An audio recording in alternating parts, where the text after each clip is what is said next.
texte dans l'Ancien Testament, et on va parler d'Élie, le prophète Élie. Et le titre de mon message est celui-ci, « Ne crains rien, faible reste ». Ne crains rien, faible reste. Vous connaissez ce texte dans les évangiles où la Bible dit que Pierre et Jean montaient à l'heure de la prière. Et la Bible dit qu'à la porte du temple, il y avait un homme qui était là. Et cet homme va voir Pierre et Jean venir vers lui. Et vous connaissez cette parole de Pierre qui va dire « Regarde-nous ». Et j'aimerais vous dire quelque chose, j'aimerais vous dire que la présence de Dieu, et si vous voulez qu'il se passe quelque chose dans votre vie, il va falloir être attentif. Pierre va susciter, avant de susciter la foi dans le cœur de cet homme, il va déjà susciter l'attention. Et Dieu peut faire de grandes choses avec des personnes qui sont attentives. Et des fois, c'est vrai que c'est pas facile d'être forcément attentif, on est fatigué, il y a le masque, même des fois dans notre nature, on pense à autre chose, on n'est pas vraiment présent. Mais j'aimerais vraiment qu'on puisse faire un effort pour être attentif ce matin. Amen. Et on croit que si on est attentif, Dieu peut faire quelque chose. On ne vient pas, on le dit, vous l'entendez souvent dire, mais on ne vient pas par habitude, on vient oui comme par habitude, mais pour que nos cœurs soient renouvelés, soient nourris par la parole de Dieu. Et Jésus dit que ces paroles, c'est réellement une nourriture. Faire la volonté du Père, c'est réellement une nourriture et nous voulons le vivre. On va aller dans l'Ancien Testament, dans 1 Roi 17. On va lire quelques versets ensemble. 1 Roi 17, versets 1 à 24. Et on va parler d'Élie ce matin. Et on va en tirer un enseignement pour nos vies. 1 Roi 17. On lit à partir du verset 1er. Élie le Tishbite. Donc c'était l'un des habitants de Galade. Dit à Akab, l'Éternel est vivant, le Dieu d'Israël dont je suis le serviteur, il n'y aura ces années-ci ni rosée ni pluie, sinon à ma parole. Et la parole de l'Éternel fut adressée à Élie en ces mots. Pars d'ici, dirige-toi vers l'Orient et cache-toi près du torrent de Kérit qui est en face du Jourdain. Tu boiras de l'eau du torrent. Et j'ai ordonné au corbeau de te nourrir là. Il partit et fit selon la parole de l'Éternel. Et il alla s'établir près du torrent de Kérit qui est en face du Jourdain. Les corbeaux lui apportaient du pain et de la viande le matin, et du pain et de la viande le soir. Et il buvait de l'eau du torrent. Mais au bout d'un certain temps, le torrent fut à sec, car il n'était point tombé de pluie dans le pays. Le contexte, c'est que Israël, le peuple de Dieu, s'est éloigné de Dieu. Et pour juger son peuple, pour reprendre son peuple, mais en même temps pour le réveiller spirituellement, la Bible dit que pendant 3 ans et 6 mois, il ne va plus avoir de pluie. Donc c'est le symbole de la sécheresse spirituelle. Mais ce que Dieu va dire à son serviteur, et je dirais que son serviteur était un privilégié, c'est un homme qui vit par la foi, et Dieu va lui apprendre à vivre par la foi. Il va lui parler, il va lui dire, tu vas aller au torrent de Kérit, et là il y a quelque chose qui va se passer qui est hallucinant, c'est les corbeaux qui vont te nourrir. Et puis c'est l'eau de ce torrent-là qui n'est pas encore asséchée, puis on va le voir après, il va y avoir une sécheresse complète de ce torrent, mais ce torrent qui n'est pas encore asséché, c'est là où tu vas boire. On comprend que des fois dans nos vies c'est comme ça, hein. C'est une réelle sécheresse. Mais j'aimerais vous dire quelque chose, c'est que dans la sécheresse, Dieu est présent. Dans la difficulté, dans l'épreuve, Dieu est toujours présent et il trouvera toujours un moyen de vous nourrir. Il trouvera toujours un moyen de vous relever, de vous restaurer, de vous encourager. Peut-être que ce n'est pas vos moyens, peut-être Élie n'aurait jamais imaginé qu'un corbeau vienne et puisse déposer la viande, je ne sais pas. La Bible dit que les corbeaux c'était des volatiles, des oiseaux, c'était impur. Donc il fallait quand même qu'il ait confiance dans cette parole qui venait de Dieu. Je vais te nourrir là. Et j'aimerais vous dire que dans des temps de difficulté, Dieu nous nourrit. Vous êtes d'accord avec ça? Dieu est fidèle. On va aller un peu plus loin parce que c'est le texte après qui nous intéresse ce matin. Verset 8. Alors la parole de l'Éternel lui fut adressée en ces mots. Verset 7, pardon. Mais au bout d'un certain temps, le torrent fut à sec, car il n'était point tombé de pluie dans le pays. Alors la parole de l'Éternel lui fut adressée en ces mots. Lève-toi, va à Sarepta, qui appartient à Sidon, et demeure là. Voici, j'y ai ordonné à une femme veuve de te nourrir. Il se leva, alla à Sarepta, comme il arrivait à l'entrée de la ville. Voici, il y avait là une femme veuve qui ramassait du bois. Et il l'appela et dit, va me chercher, je te prie, un peu d'eau dans un vase afin que je boive. Et elle alla en chercher. Il appela de nouveau et dit, apporte-moi, je te prie, un morceau de pain dans ta main. Et elle répondit, regardez la réponse, et c'est peut-être notre réponse ce matin pour certains. Et elle répondit, l'Éternel ton Dieu est vivant, je n'ai rien de cuit, je n'ai qu'une poignée de farine dans un pot et un peu d'huile dans une cruche. Le contexte, c'est la sécheresse, vous comprenez, hein? Et voici, je ramasse 2 morceaux de bois, puis je rentrerai, je préparerai cela pour moi, et pour mon fils, nous mangerons, après quoi nous mourrons.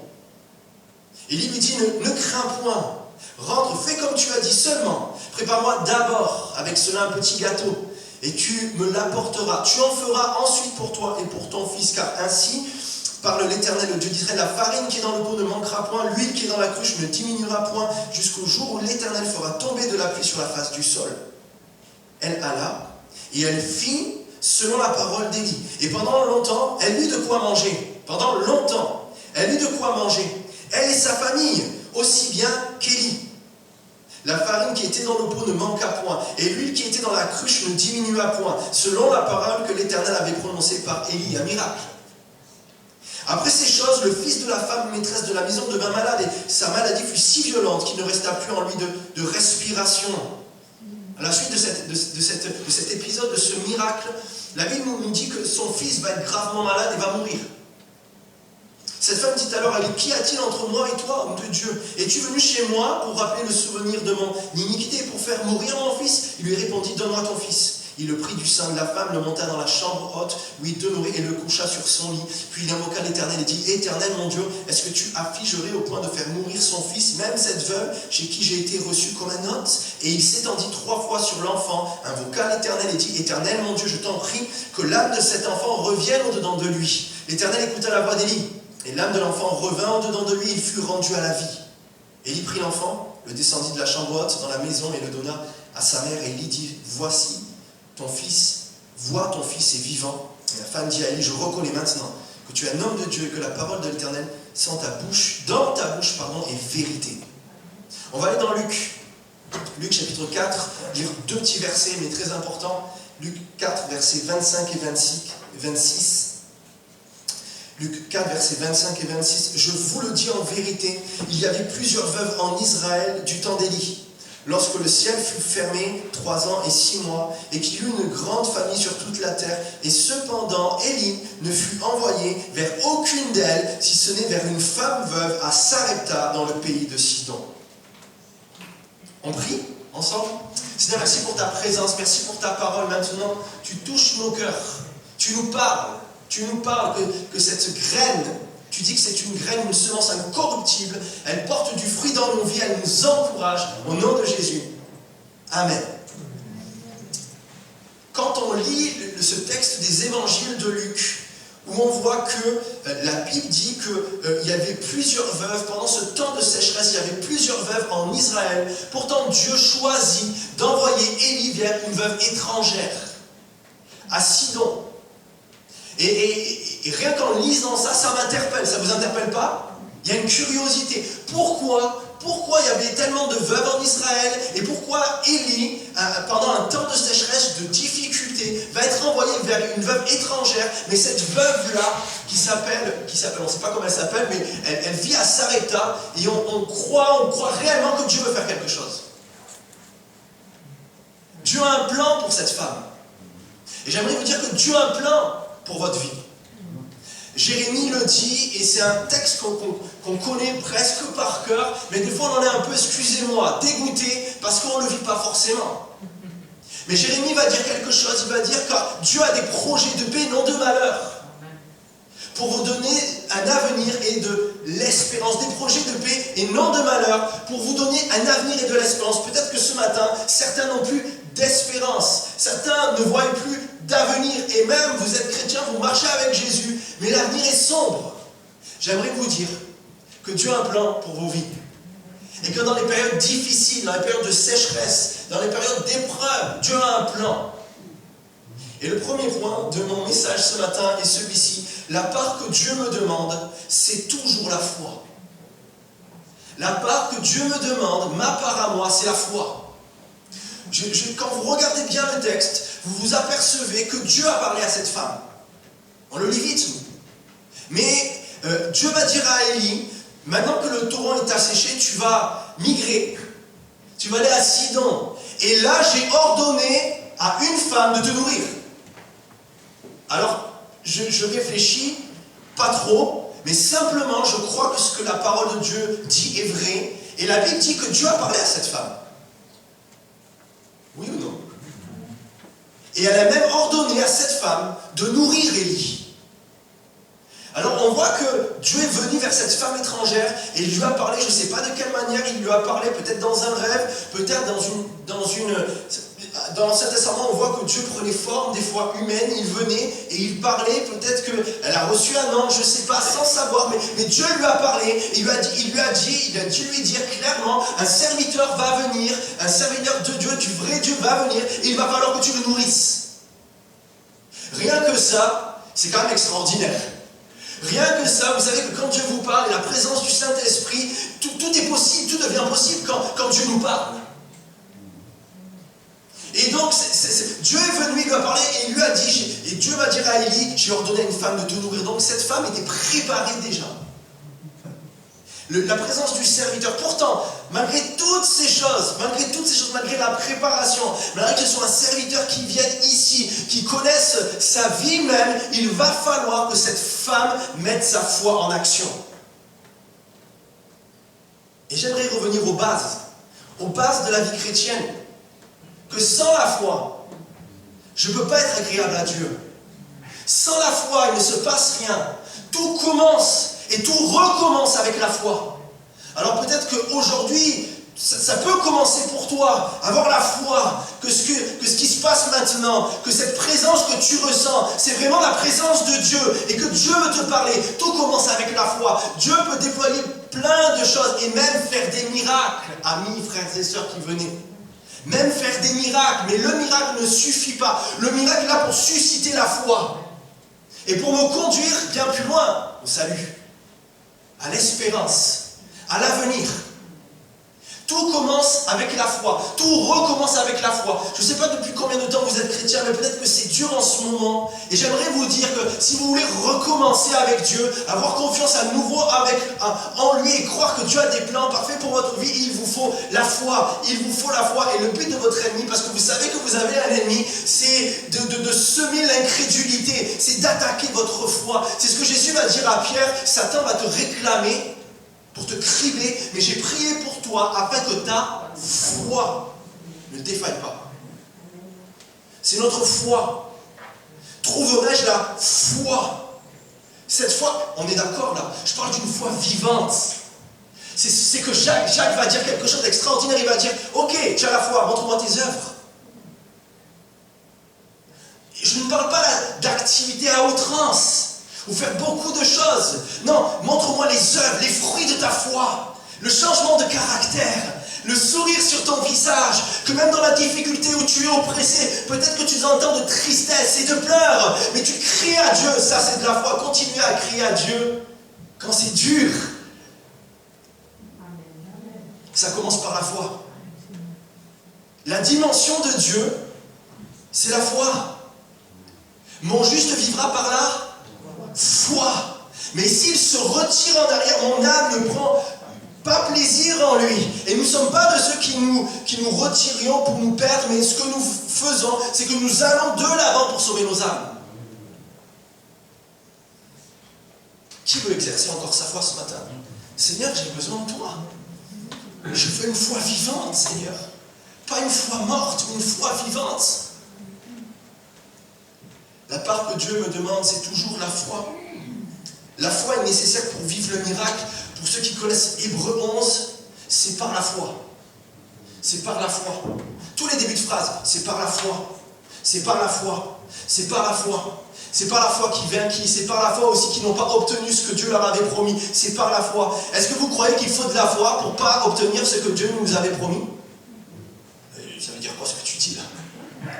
Ça veut dire que quand la promesse elle n'est pas encore là et vous n'obtenez pas, il faut de la foi pour croire que Dieu est encore fidèle.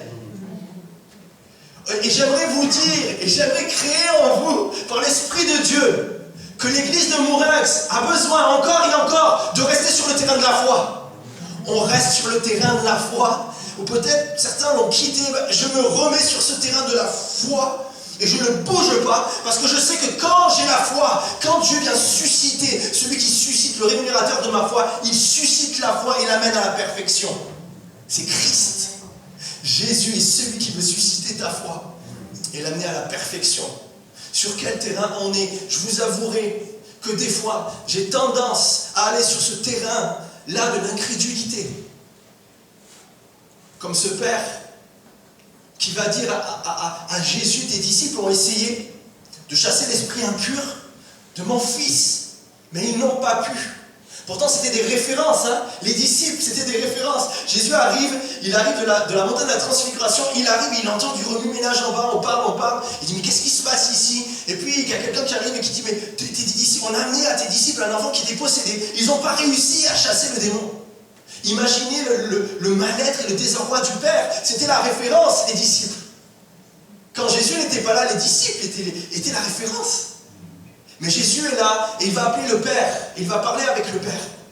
Et le Père, je crois que Jésus va susciter quelque chose en lui, la foi. Mais il va être honnête, il va dire, voilà, je crois, mais viens au secours de mon incrédulité. Ça veut dire quoi? Ça veut dire qu'il y a un combat entre la foi et l'incrédulité. Et le résultat va prouver que c'est la foi qui a remporté.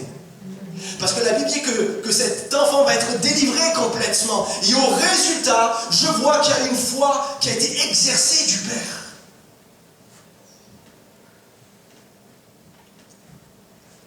Dieu veut nous montrer qu'il est avec nous. Est-ce que vous le croyez? Il veut te prouver encore qu'il est avec toi. Et cette femme, si elle voulait que tout commence, il fallait qu'elle ait la foi. Il fallait qu'elle place sa foi. Et on voit que l'histoire commence quand elle exerce sa foi. De suite, l'histoire va commencer, le miracle va commencer quand elle exerce sa foi.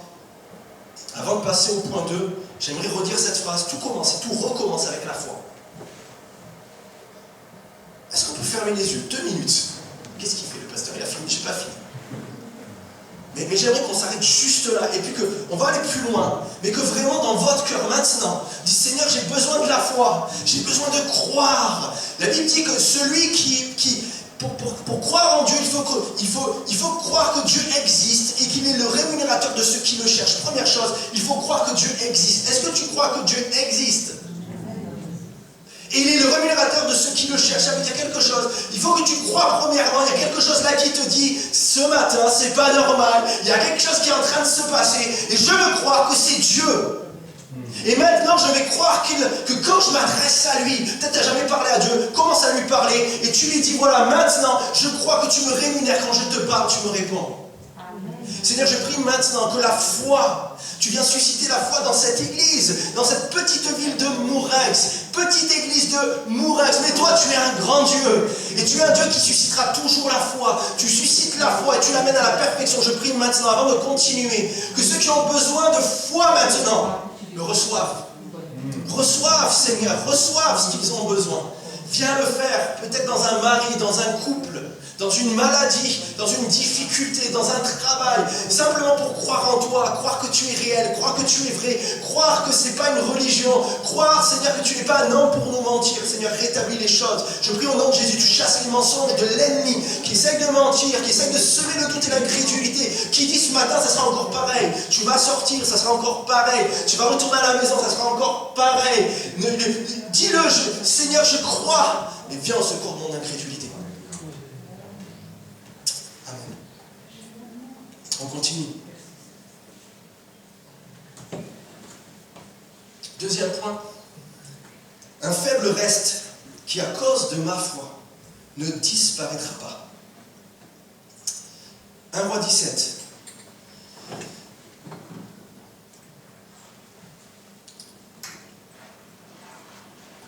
Verset 10. Il se leva, il obéit à Dieu. C'est bien l'obéissance, hein? Et il alla à Sarepta.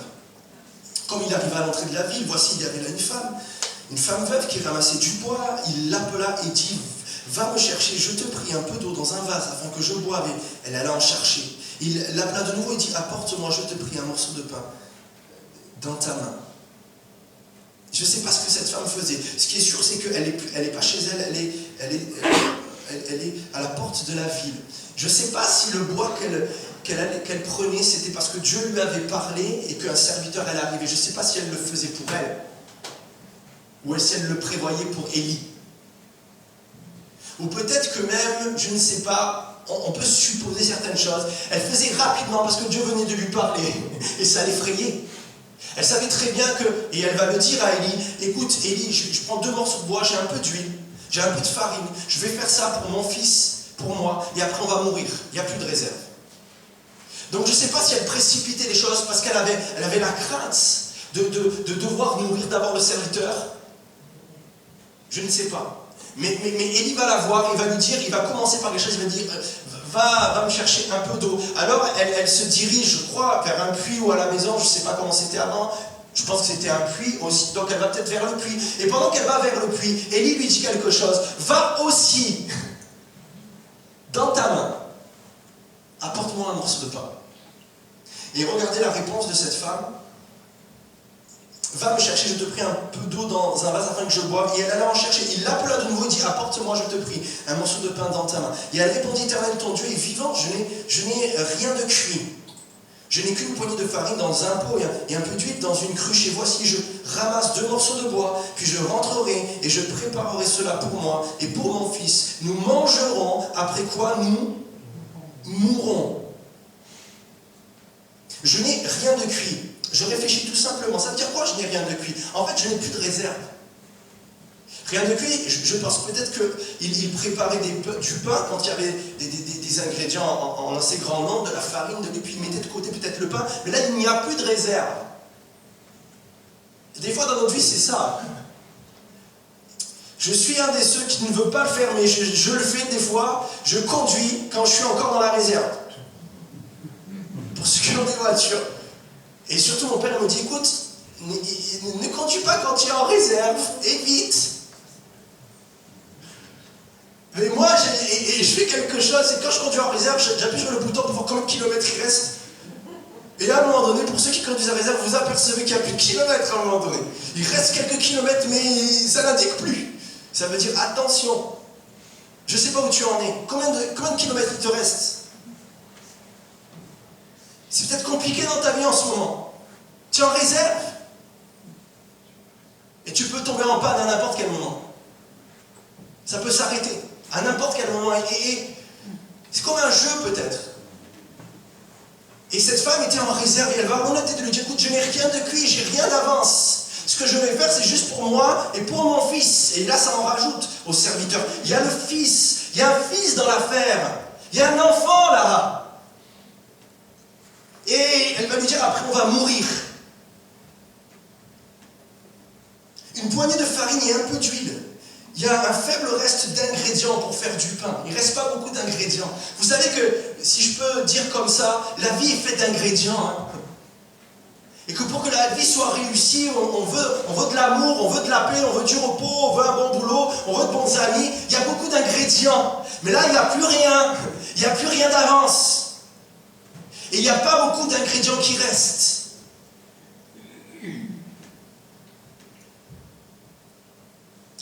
Un reste qui semble nous échapper. Des ingrédients qui manquent à notre vie.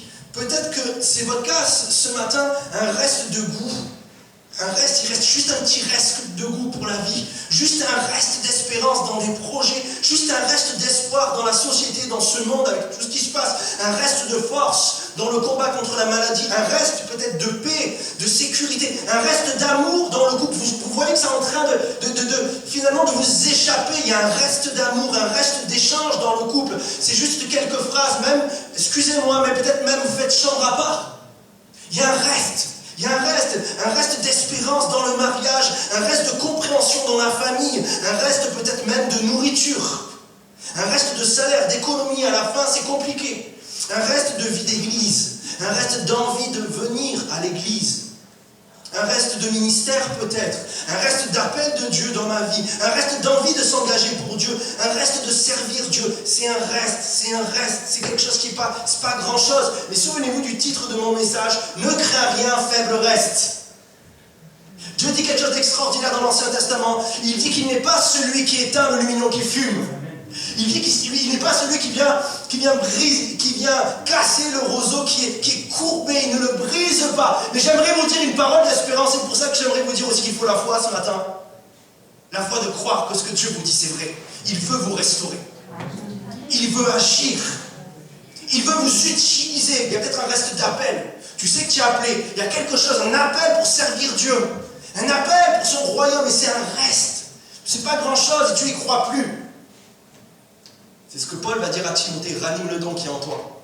Ranime-le. Ranimer, c'est réenflamme. Et on comprend qu'il y a une connexion avec le Saint-Esprit. On l'a chanté ce matin plusieurs fois, le feu, le feu. Le feu, c'est quoi? C'est la présence du Saint-Esprit qui fait que ce qui est mort ressuscite. Naturellement, qu'est-ce qu'on fait dans un cas comme ça? Naturellement, on consommerait ce qui nous reste, oui ou non? Ben oui. Le plus possible, ce qui reste. Je veux le conserver, je veux le garder. Mais finalement, à un moment donné, on essaie de préserver, mais on va être obligé de consommer.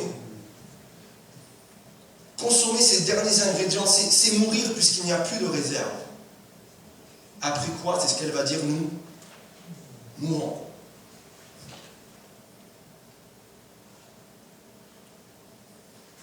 Regardez la réponse d'Élie, verset 13. C'est un enseignement pour nos vies. Verset 13. Élie lui dit, un roi 17, verset 13, Élie lui dit, ne crains point. Première chose, soyez rassurés. Soyez rassurés ce matin. Ne crains point, ne craignez point. Rentre, fais comme tu as dit. Seulement, prépare-moi d'abord. Quoi? Ne crains point. Quand Dieu dit ne crains point, fais comme tu as dit. Ok. Seulement, bémol, pour ceux qui font de la musique. Petit bémol, prépare-moi d'abord. Avec cela, un petit gâteau. Tu te fous de moi?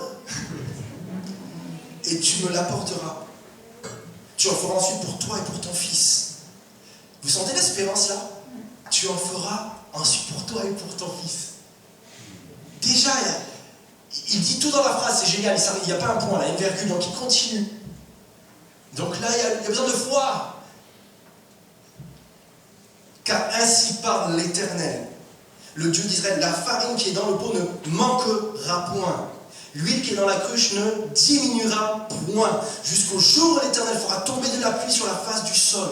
Elle alla et elle fit selon la parole d'Élie. Pendant longtemps, elle eut de quoi manger, elle et sa famille, aussi bien qu'Élie. La farine qui était dans le pot ne manqua point, l'huile qui était dans la cruche ne diminua point, selon la parole que l'Éternel avait prononcée par Élie. Amen. Ça, c'est le processus de restauration de Dieu. C'est-à-dire que oui, Dieu a prévu la pluie, et Dieu a prévu une récolte, on va le voir 3 ans et 6 mois après, à nouveau, Jacques va dire dans son épître, il va dire que à nouveau la terre va produire son fruit quand Élie va prier. Mais avant qu'il y ait ce fruit abondant, Dieu dit, je ne vais pas te lâcher pendant la période de crise. Je ne vais pas te lâcher pendant la période où c'est très compliqué. Je ne vais pas te lâcher et même je vais faire quelque chose. Il n'y a rien qui va manquer et rien qui va diminuer. Aucun ingrédient. Et je vais te restaurer. Je vais te restaurer. Je vais faire une œuvre de restauration dans ta vie. Je vais faire une œuvre de restauration dans ton couple, dans ta famille, dans l'église. Rien ne manquera, rien ne diminuera jusqu'à ce que je fasse tomber la pluie.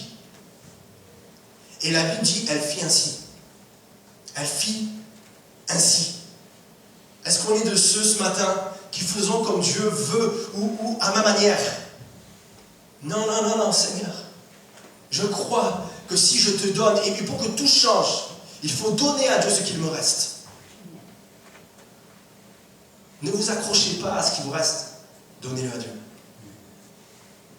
Peut-être ce matin, c'est votre vie qui vous reste. Parce que vous n'appartenez peut-être pas au Seigneur encore en Christ. Donnez votre vie à Jésus. Donnez de vos cœurs, vos sentiments, vos intentions, vos émotions, vos vies. Donnez-lui tout encore. Ok Seigneur, ce matin, je te donne mon couple. Je te donne ma vie. Je te donne mes enfants. Je te donne ma carrière. Il ne reste pas grand-chose. Je gagne pas grand-chose. C'est compliqué. Mais je te le donne. Ce qu'il me reste, je te le donne. Vous voulez voir que Dieu pourvoit dans votre vie? Vous voulez voir la fidélité de Dieu? Donnez-lui ce qu'il vous reste. Est-ce qu'il ne faut pas la foi? Est-ce que ce n'est pas du concret, la vie chrétienne? C'est pas du concret. C'est pas juste on chante quelques chants, on écoute un petit message, on s'assoit sur notre chaise, puis on repart à la maison. Dieu veut nourrir son Église. Alors il lui donne des clés, des principes, et il lui dit un des principes dans lequel je fonctionne. Ne crains pas, ne crains pas, ne crains pas. Chaque fois que Jésus venait, même après sa crucifixion, quand les disciples se sont enfermés, la Bible dit qu'il traverse la porte et il leur dit ne craignez pas, ne craignez pas, ne craignez pas. Puis Thomas qui est incrédule, encore une fois, il va dire mets ta main là. Ok, maintenant tu crois parce que tu vois, mais il y a une autre dimension Thomas. Heureux ceux qui croient sans voir. Est-ce que vous voulez être heureux dans la foi? Heureuse dans la foi? Commencez à croire sans voir. Si vous voulez être malheureux, j'allais dire le pire des chrétiens, excusez-moi du terme, ne vivez plus par la foi. Mais si vous voulez être heureux, plein de repos, plein de paix, commencez à vivre à nouveau par la foi. Heureux celui qui croit sans voir. Seigneur, donne-moi cette joie, je ne vois pas. C'est compliqué financièrement, c'est compliqué comme ça, c'est compliqué comme ça, c'est compliqué là, c'est compliqué là, c'est compliqué. C'est vrai ce matin, Seigneur, tu me parles, je suis en réserve. Et même moi, je ne vois plus les kilomètres. Je sais qu'à tout moment, ça peut clasher, à tout moment. Mais Dieu te dit ce matin, ne crains pas. Ne crains pas. Mais continue à me faire passer en premier. Ne fais pas de compromis dans ta vie. Continue à m'obéir. Fais-moi passer en premier. Fais-moi passer en premier. Change les... On a parlé des priorités un dimanche. Et là, il y a encore ce mot d'abord. Cherchez d'abord le royaume de Dieu et sa justice. Cherchez d'abord, ok. Et je ne parle pas aux absents. Je parle au présent. Je vous parle à vous ce matin. Ah, tu parles à celle où il n'est pas là, il aurait mieux fait, ça aurait été cool s'il avait été là ce matin. C'est à vous que je parle. Parce que j'aimerais vous dire quelque chose, c'est que quand Dieu vous demande la foi, il permet cette foi, il vient la susciter en vous.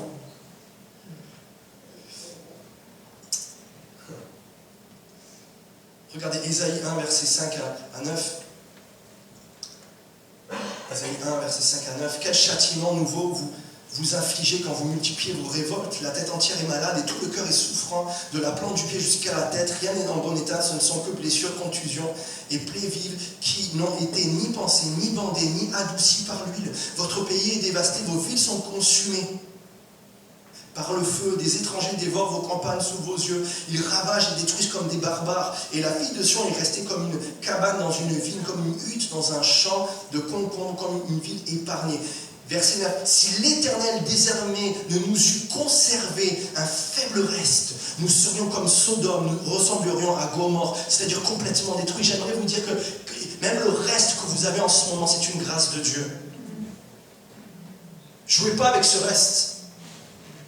Le reste de l'année qui te reste à vivre. Le reste de souffle, le reste, tu es là encore aujourd'hui, c'est une grâce. Il y a un reste, et c'est Dieu qui conserve ce reste. Mais ce que Dieu te demande ce matin, c'est que ce qu'il te reste, donne-lui. Donne-lui. Donne-lui. Ésaïe 41, verset 14. Merci. Ne crains rien, vermisseau de Jacob, c'est-à-dire petit ver. Faible reste d'Israël. Ne crains pas. Je viens à ton secours. Dit l'Éternel, le Saint d'Israël est ton sauveur. Voici, je fais de toi un traîneau aigu tout neuf, garni de pointes. Tu écraseras, tu boiras les montagnes et tu rendras les collines semblables à de la balle. Tu les vanneras et le vent les emportera, et un tourbillon les dispersera. Mais toi, tu te réjouiras en l'Éternel, tu mettras ta gloire dans le sein d'Israël. Dieu est en train de dire le faible reste là, je vais faire quelque chose avec. Si tu me le donnes, tout ce qui est devant toi va être aplani. Toutes les montagnes que tu vois vont être aplanies, une par une. La Bible dit, Jésus va dire, si vous aviez de la foi comme un grain de sénévé, vous diriez à cette montagne, ôte-toi de là, et vous le verriez s'accomplir. J'aimerais vous dire quelque chose, celui qui a la foi, ça se voit. Vous le verrez s'accomplir. On ne peut pas vivre juste dans l'espérance, on ne peut pas juste dans ça va s'accomplir, mais j'aimerais vous dire que Dieu est un Dieu qui accomplit ses promesses, et qui agit. Et le faible reste, qu'il vous reste, donnez-lui. Verset 17, les malheureux et les indigents cherchent de l'eau, il n'y en a point. Leur langue est desséchée par la soif. Moi, l'Éternel, je les exaucerai. Moi, le Dieu d'Israël, je ne les abandonnerai pas. Je ferai jaillir des fleuves sur les collines, des sources au milieu des vallées. Je changerai le désert en étang et la terre aride en courant d'eau. Je mettrai dans le désert le cèdre, l'acacia, le myrte et l'olivier. Je mettrai dans les lieux stériles le cyprès, l'orme et le buis, tous ensemble, afin qu'ils voient, qu'ils sachent, qu'ils observent et considèrent que la main de l'Éternel a fait ces choses, que le Saint d'Israël en est l'auteur. Vous comprenez là, on n'est pas dans une poésie. Mais ce que Dieu est en train de dire, tout ça c'est, je vais vous bénir, je vais agir, que ce qui est stérile va à nouveau enfanter, que ce qui est mort va à nouveau produire la vie, mais à une condition, et ça demande de la foi ce matin. Donne-moi ce qui te reste. Donne-moi ce qui te reste. Et la différence entre ce matin, peut-être celui qui sert Dieu et celui qui ne le sert pas, c'est pas le fait d'être présent, c'est pas le fait de prêcher, c'est pas le fait de faire chanter, c'est pas le fait de toutes ces choses-là, c'est celui qui dit, Seigneur, ce que j'ai, je te le donne. Et je vous garantis, il y a une transformation. Il y a un changement. Il y a quelque chose, même sans le masque, on va avoir votre sourire. Même sans le masque, il va y avoir quelque chose, même avec le masque, il va y avoir quelque chose de surnaturel. Tu agis, Seigneur, dans mon couple, tu agis, Seigneur, dans ma famille.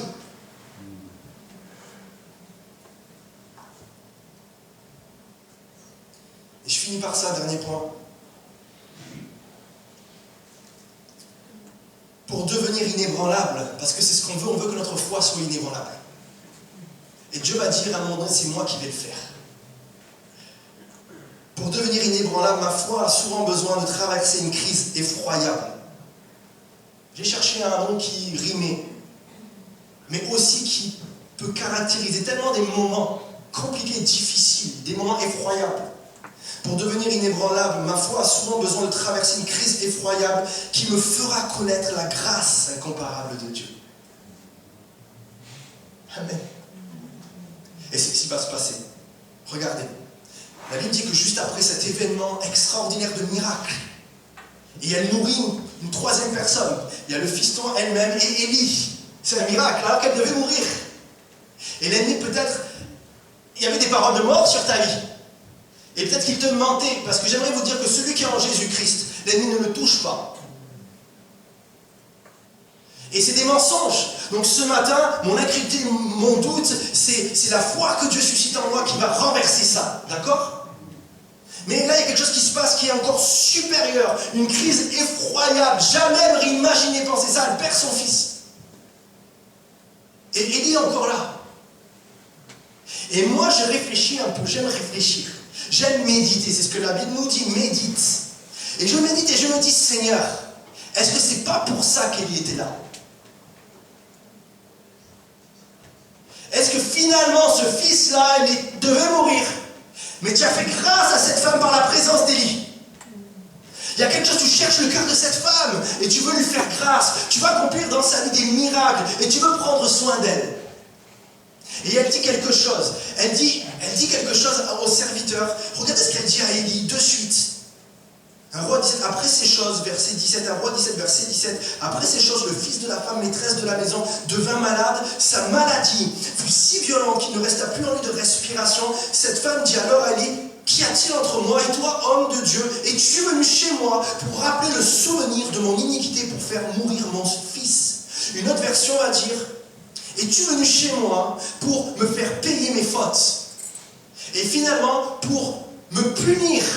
Et la punition, c'est la mort de mon fils. Mais j'aimerais vous dire que c'est tout l'inverse. Combien l'ennemi peut nous mettre la tête en vrac, excusez-moi du terme, et nous faire croire que Dieu est infidèle, que Dieu n'existe pas, que Dieu n'est pas avec nous, que Dieu nous a abandonnés. Mais j'aimerais vous dire que tout ce que vous croyez là, c'est faux et c'est tout l'inverse. C'est tout l'inverse. Dieu voulait accomplir un miracle et ressusciter ce Fils. Et il y a quelque chose, et on a tendance à faire ça dans les moments difficiles de nos vies.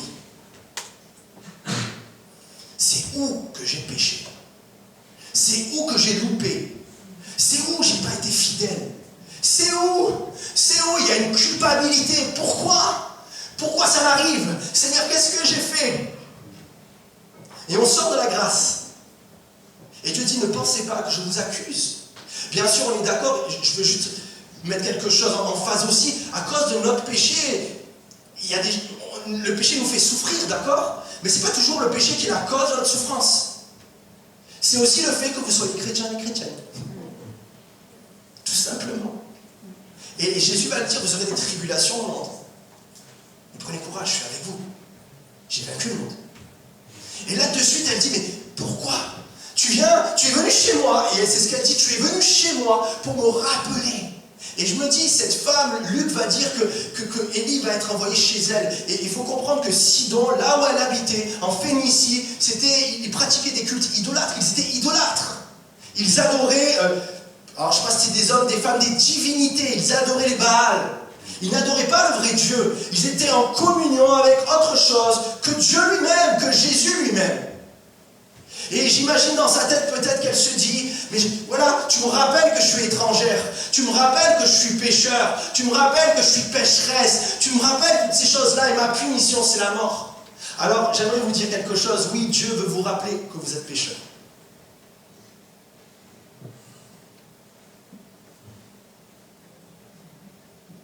Mais il ne vous punit pas pour ça. Parce qu'il y en a déjà eu un qui a été puni. Vous comprenez? Un a été puni à cause du péché. Jésus a pris le poids. Le jugement qui devait tomber sur vous et moi, il est tombé sur Christ. Alors oui, il y a un équilibre. Que Dieu, oui, il nous rappelle notre état de pécheresse et de pécheur, mais pas pour nous écraser, pas pour nous enterrer. Et c'est ce qu'elle avait besoin de rencontrer. Si vous voulez une foi inébranlable, il va falloir que vous connaissiez une grâce incomparable. Amen. Il va falloir que vous connaissiez la grâce de Dieu. Et c'est ce que Élie va faire. Il va faire quelque chose d'extraordinaire. Il est collé au cœur de Dieu. Et alors que cette femme est en train de dire, mais c'est pas possible, je suis punie à cause de la mort de mon fils, de ce que j'ai fait, de ce qu'avant peut-être j'étais étrangère. Tu es venue me rappeler le souvenir de mon iniquité. J'ai perdu, elle est veuve, donc je me dis, mais voilà, mon mari est mort à cause de ça, à cause de ça. Tu es venu faire ces choses-là dans ma vie. Et Élie fait quelque chose d'extraordinaire. Il va vers Dieu. De suite, il parle à Dieu, il ne parle pas à cette femme, il parle à Dieu, il supplie Dieu parce qu'il connaît le cœur de Dieu. Et il dit quelque chose, est-ce que tu affligerais cette femme au point de faire mourir son fils? C'est elle qui m'a reçu. Il dit ces mots, c'est elle qui m'a reçu. Qu'est-ce qu'il fait? Il met en avant ça, la foi de la femme. Parce que si cette femme a reçu Élie, c'est parce que, à un moment donné, elle a eu la foi. Amen. Et j'aimerais faire quelque chose ce matin. Au lieu de vous rappeler vos fautes, au lieu qu'entre nous on se rappelle nos fautes et ce qu'on a fait de mal et pas fait de bien et toutes ces choses-là, rappelons la foi qui est dans nos cœurs, la foi en Christ, la foi qui me permet de marcher aujourd'hui. Et c'est ce que Dieu va faire. Et la Bible dit que cette femme va reconnaître. 3 fois, la Bible dit que 3 fois, il va s'étendre, il va prendre. Vous savez, il n'a plus la force là. Il va lui dire, donne-moi ton fils. Elle n'a même plus la force de lui donner. Il le prend dans ses bras. Il monte dans la chambre haute, là où il loge. Et il couche l'enfant. Et il s'allonge 3 fois sur lui. Et il y a une résurrection. J'aimerais vous dire que c'est symbole aussi de la résurrection de Christ. Amen. Que Dieu est tout puissant pour te soutenir. Dieu est tout puissant encore pour te faire grâce. Et c'est ce qu'elle dit. Elle dit, mais je reconnais que les paroles qui viennent de toi, c'est les paroles de Dieu et que tu es un serviteur de Dieu. Et là, il y a vraiment un déclenchement sur sa foi. Et j'aimerais vous dire encore ce matin que Dieu n'est pas là pour vous rappeler vos fautes. Dieu n'est pas là pour vous rappeler ce que vous avez fait de mal, de mauvais. Il est là pour dire oui, l'état de votre cœur est mauvais et pécheur. On aura tendance à se mettre en colère, tendance à renier, tendance à tromper, et même on peut être, la Bible dit que ce n'est pas par les œuvres que nous sommes sauvés.